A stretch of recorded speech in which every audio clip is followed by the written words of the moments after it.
Ever since I got my Cyclone, I haven't been able to check the timing on it because the engine didn't have a timing pointer after they rebuilt it.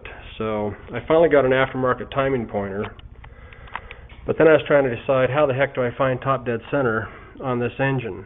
And I had found a couple of things online. One was a whistle. I have a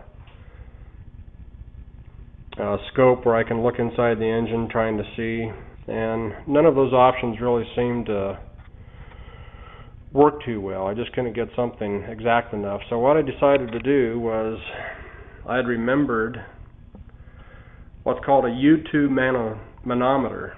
It's typically used in laboratories, and all it is a column that is bent. This one happens to be plastic tubing into a U shape, then it's filled with a specific gravity of oil, which in our case really isn't important because we aren't trying to take a reading. We're just trying to find a relative position on the scale.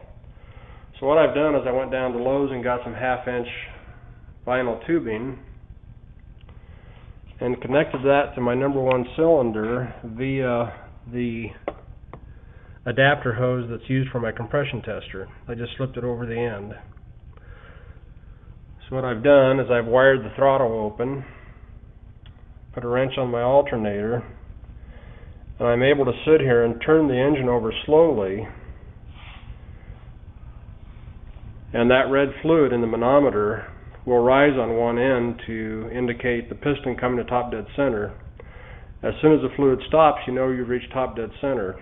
Then what you can actually do is go past top dead center, reverse the engine rotation, bring it back to top dead center, and that'll tell you where the piston stops on a reverse movement, which gives you that null point where when the piston is at top dead center it actually stops moving for a split second because the crankshaft has to rotate a few degrees to begin its downward movement. So all in all, I found it's a very accurate way to find top dead center.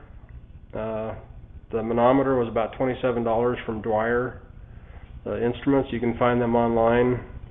The tubing was a couple of bucks from Lowe's, and the rest of it's just elbow grease.